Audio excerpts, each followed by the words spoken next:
Hi everyone, welcome to my kitchen, and welcome back to Cooking Show at Home. Today, we are going to Mexico, and when many people think about Mexican food, the first thing that comes to mind is probably tacos. Maybe burritos. Maybe nachos. Maybe a big plate of rice and beans from a neighborhood restaurant. But real Mexican food is much older, much deeper, and far more regional than that. It is a cuisine built on corn, beans, and chiles, ingredients that have fed people in Mexico for thousands of years. It is a cuisine of markets, street stalls, family kitchens, religious festivals, and recipes passed from one generation to the next. And it is so important culturally that traditional Mexican cuisine was recognized by UNESCO as part of the intangible cultural heritage of humanity. Mexican food is not one single thing.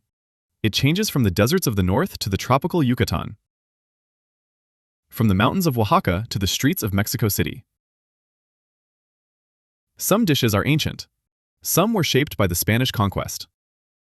Some were influenced by immigrants from the Middle East. And some became famous only recently, after social media introduced them to the rest of the world. So today, let's look at 10 famous Mexican dishes. Not just what they are, but what they tell us about the history, geography, and soul of Mexico. As always, you'll find the full list of dishes in the description below. And please like this video and subscribe to my channel if you enjoy food stories from around the world. Let's begin. 1. Tortillas, the foundation of Mexican food. Before we talk about tacos, enchiladas, or chilaquiles, we have to start with the tortilla. Because without the tortilla, Mexican food as we know it simply would not exist. For thousands of years, corn has been at the center of life in Mesoamerica. In ancient cultures such as the Maya and the Aztecs, corn was not just food. It was sacred. It appeared in creation stories, in rituals, and in everyday life. But corn has one problem. By itself, it is not very easy for the human body to fully use. So indigenous peoples developed a brilliant process called nixtamalization. Dried corn is cooked and soaked in an alkaline solution, traditionally with lime, which softens the kernels, improves the flavor, makes the dough easier to work with, and helps unlock important nutrients. That nixtamalized corn is ground into masa. And masa becomes tortillas, tamales, sopes, tlacoyos, gorditas, and countless other foods. A fresh corn tortilla may look simple, but it carries thousands of years of knowledge inside it. And in Mexico, it is much more than a side dish. It can be the plate, the spoon, the wrapper, and the meal itself. Number 2. Tacos al pastor. A Mexican classic with Lebanese roots. Now let's talk about the taco, but not just any taco. Tacos al pastor are one of the most beloved street foods in Mexico today. Thin slices of marinated pork are stacked on a vertical spit, slowly roasted, shaved off into small tortillas, and usually served with onion, cilantro, salsa, and a little pineapple. The sight is unmistakable: the spinning tower of meat, the taquero slicing quickly with a knife, and a small piece of pineapple flying through the air and landing perfectly on top. But this very Mexican dish has an unexpected history. In the late 19th and early 20th centuries, Lebanese immigrants arrived in Mexico and brought with them the technique of cooking meat on a vertical spit, similar to shawarma. Over time, lamb gave way to pork. Middle Eastern seasonings became Mexican chiles and achiote, and the flatbread became a corn tortilla. The result was not Lebanese food anymore, and not old indigenous food either. It became something new, completely Mexican. That is one of the beautiful things about Mexican cuisine. It has deep ancient roots, but it also knows how to absorb outside influences and make them its own. Next, number 3. Mole, Mexico's most mysterious sauce. If tacos represent the street, mole represents the depth and complexity of the Mexican kitchen. And if you are wondering what the difference is between mole and salsa, the simplest answer is this.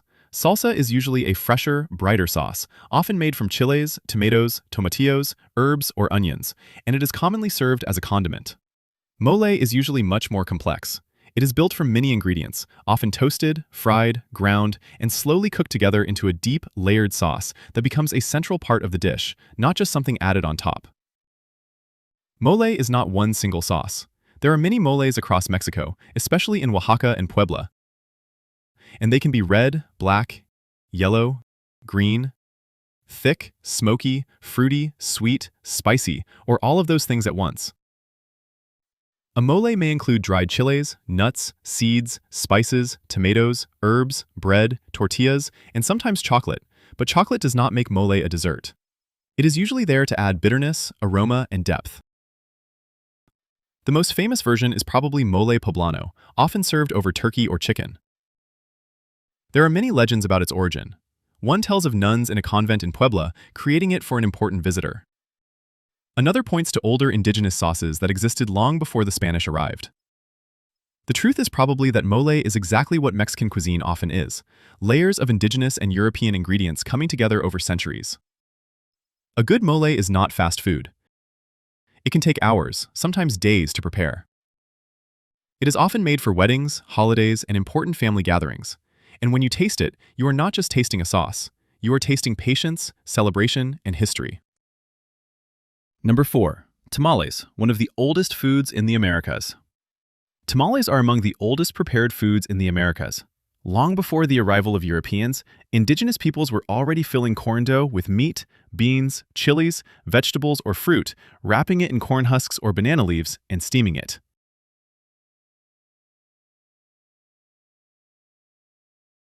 They were practical food, portable, nourishing, and easy to carry, but over time, they also became deeply connected with family and celebration. Today, tamales are made all over Mexico, and the variety is enormous. In some places, they are wrapped in corn husks. In others, especially in the South, banana leaves are more common. Some are filled with pork and red chili, others with chicken and green salsa, beans, cheese, mole, or even sweet fillings. And making tamales is often not a one-person job. It is the kind of food that brings relatives together around a table, spreading masa, adding filling, folding wrappers, talking, and working side by side. There is also a famous tradition connected to Dia de la Candelaria. If you find the baby figurine hidden inside the Rosca de Reyes on January 6th, you are expected to provide tamales on February 2nd. So, tamales are more than food. They are memory, obligation, family, and celebration wrapped into one small bundle. Now number 5, pozole, a bowl with ancient roots. Pozole is one of Mexico's great comfort foods. At first glance, it may look like a simple soup or stew. Tender hominy corn, meat, broth, and toppings such as shredded cabbage or lettuce, radish, onion, oregano, lime, and chili. But its history goes back to pre-Hispanic times. The key ingredient is cacahuazintle corn, a large kernel variety that opens like a flower when cooked. That corn gives pozole its name and its distinctive texture. Today, the best-known versions are white pozole, red pozole, and green pozole, with different regions favoring different styles. Red pozole is strongly associated with Jalisco, green pozole with Guerrero, and white pozole is common in several parts of the country. Pozole is often served at family gatherings, patriotic celebrations, and on weekends when people have time to sit down with a large bowl and enjoy it slowly. It is simple in appearance, but not in meaning. Like so much Mexican food, it connects the ancient world with the present-day table. Number 6. Chiles en nogada, a dish dressed like the Mexican flag. Few dishes are as visually symbolic as chiles en nogada. A poblano chile is filled with a savory sweet picadillo, usually made with meat, fruit, and spices. Then it is covered with a creamy walnut sauce, sprinkled with red pomegranate seeds, and finished with green parsley.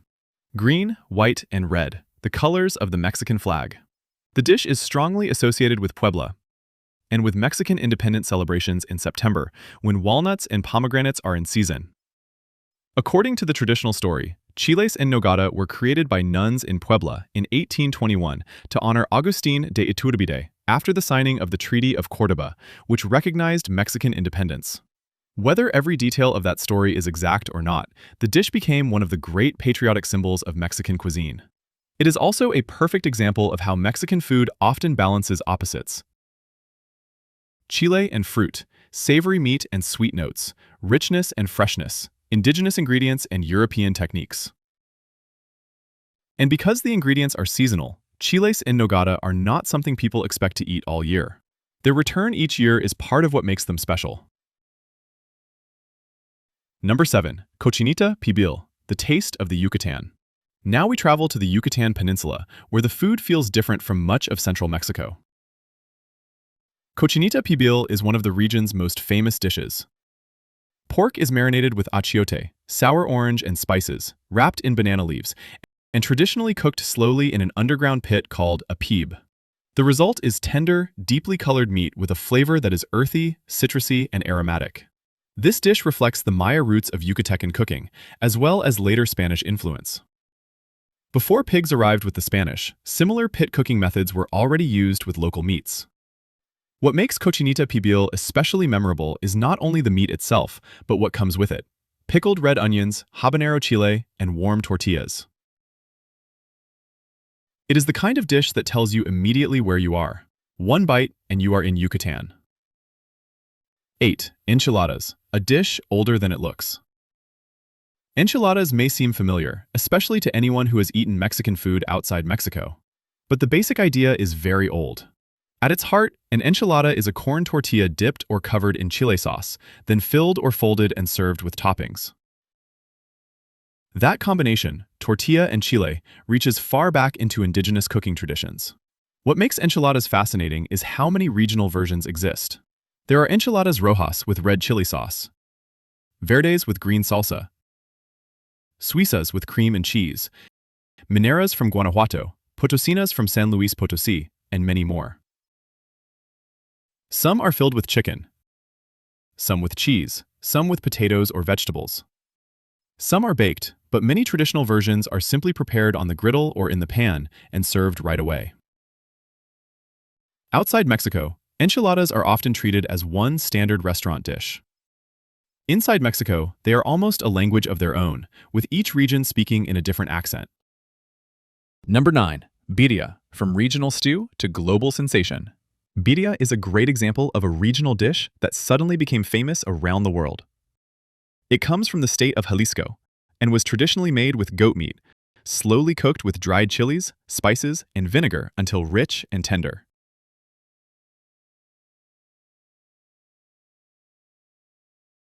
For generations, birria was associated with special occasions, especially weddings, baptisms, and Sunday meals.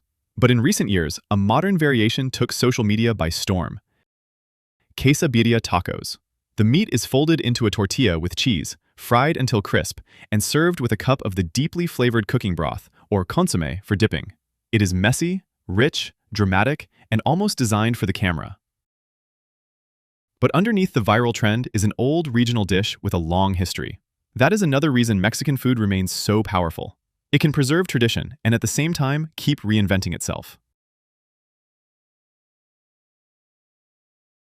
And number 10, Tlayudas, Oaxaca on a plate. For the final dish, let's go to Oaxaca, one of the great culinary capitals of Mexico.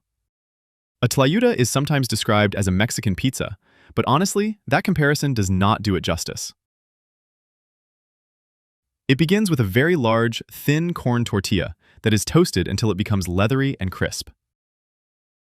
It is usually spread with asiento, a flavorful pork lard, then topped with refried beans, Oaxacan cheese, cabbage or lettuce, salsa, and sometimes grilled meat such as tasajo, cecina, or chorizo.